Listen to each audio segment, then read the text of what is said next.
Awal jadian November tahun 2021. Entah kenapa dari awal pacaran udah langsung ngenalin ke masing-masing keluarga, padahal belum tahu serius apa enggak ini cowok. Sebulan pacaran udah diajak nikah aja, Desember udah diajak cari gaun buat prewedding, Januari udah langsung prewedding, Februari udah diajak cari bahan buat martupol dan pesta. Maret udah fitting baju buat acara. Mei kami melangsungkan ikat janji di dalam gereja di depan para saksi. Namun saat 3 hari sebelum acara yang kami tunggu berlangsung calonku jatuh sakit. Namun saat dibawa ke rumah sakit dokter mengatakan hasil lab semua aman. Karena calonku panas tinggi muntah-muntah aku beranikan untuk infus di rumah sampai 3 jam sebelum acara dimulai. Calonku masih saja diinfus agar bisa pesta tetap bisa berlangsung. Akhirnya kami masih tetap bisa pesta, meski suamiku badannya masih panas, mukanya lesu tak bahagia di hari pernikahannya. Tak sampai sini, kami tidak pantang menyerah, kami cari tahu penyebabnya ternyata. Lanjut part 2. Malam sebelum pesta suami sempat dibawa ke tukang pijat, karena suami semakin mengeluh-eluh hati sangat sakit badan sangat berat. Kami kira karena masuk angin, akibat ngurus untuk pesta. Namun ternyata saat dipijat tukang urut mengatakan, ada hal aneh yang ia rasakan, namun tukang pijat tidak bisa mengatakan apa yang terjadi. Perasaan pun semakin gak karuan, kejanggalan pun semakin dirasakan di jam-jam sebelum pesta. Jam 2 subuh sebelum pesta kondisi suami semakin parah, akhirnya kami pun mencari solusi lain, untuk menanyakan ke orang yang bisa mengetahui hal mistis. Mertua Semkain panik langsung pergi mencari orang yang dapat mengetahui hal mistis.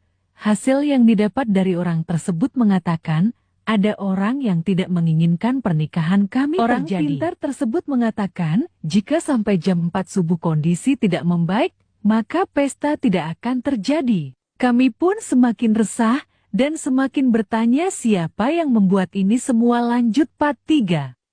Ternyata saat ditanyakan siapa yang tidak menyukai kami nikah, orang tersebut mengatakan ciri-ciri orang tersebut dan mengatakan marga perempuan tersebut. Sontak kami semua kaget dan semakin penasaran siapa yang tega melakukan perbuatan jahat tersebut. Saat ditanyakan ciri-ciri dari perempuan tersebut, orang pintar tersebut mengatakannya dan memberitahu marga dari perempuan tersebut. Ternyata apa yang dikatakan orang pintar tersebut memiliki ciri yang sama dengan mantan suami saya yang terakhir. Orang pintar tersebut mengatakan dia membuat ini semua karena rasa sayang yang berlebihan. Ia ingin pesta bersamaku gagal dan suamiku kembali kepadanya. Saat sedang dibaca oleh orang pintar kondisi suami semakin panas badan ulu hati semakin sakit. Orang pintar mengatakan orang suruhan perempuan tersebut semakin panas, sehingga membuat kondisi suami semakin dicobai. Semua keluarga semakin panik, karena saat itu menunjukkan jam 3 lewat, kami semua takut, jika sampai jam 4 masih parah pesta jadi batal. Kami semua memohon untuk bisa diobati dahulu, agar pesta bisa dilanjut. Nanti kami lanjut di berikutnya, saat pengobatan akan dilakukan banyak hal-hal aneh yang terjadi saat akan dilakukan pengobatan.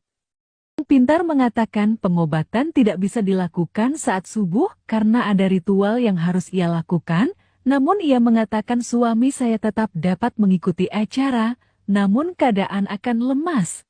Saat orang pintar mengatakan, suami bisa ikut acara, perasaan kami agak tenang. Awal acara suami masih bisa mengikuti baik, namun saat di tengah acara suami mengeluh ia merasakan lemas lagi, muka berubah pucat. Saat itu yang aku rasakan campur aduk, takut suami tiba-tiba pingsan di tengah acara. Segala obat diberikan agar suami bisa tetap kuat sampai akhir acara, karena gak mungkin nerima ulas sela aku sendirian. Setelah diberikan obat suami mengatakan tubuhnya sedikit enak. Dan puji Tuhan suami bisa kuat sampai akhir acara dengan kondisinya dari awal sampai akhir tidak bisa menikmati acara. Setelah pulang pengobatan dilanjutkan karena suami makin gak kuat, Saat dilakukan pengobatan tiba-tiba suami keluar keringat jagung dan ada seperti bekas gigitan di lengan sebelah kirinya. Namun setelah keringat jagung keluar tubuh suami merasa enak, ulu hati tidak terlalu sakit lagi. Namun ada hal aneh lagi terjadi, tiba-tiba pendamping pria jatuh pingsan. Orang pintar mengatakan orang yang selama ini mengganggu suamiku pindah ke diri pendamping. Nanti kita lanjut lagi ya di video selanjutnya. Pendamping pria tiba-tiba jatuh pingsan, namun saat dibawa ke rumah sakit dicek darah, hasil menunjukkan normal semua. Akhirnya kembali diobati ke orang pintar, dan orang pintar mengatakan suruhan mantan dari suami susah untuk pergi dari rumah yang kami tempati. Saat pendamping diobati, tidak ada kejadian aneh seperti pada suami. 4 hari lamanya pendamping ditumpangi hal mistis.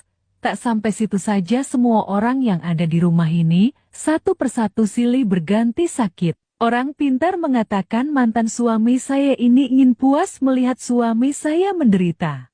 Setelah melakukan banyak perjalanan menuju sembuh melalui pendeta, rumah sakit dan orang pintar, puji Tuhan, kami bisa sehat satu persatu.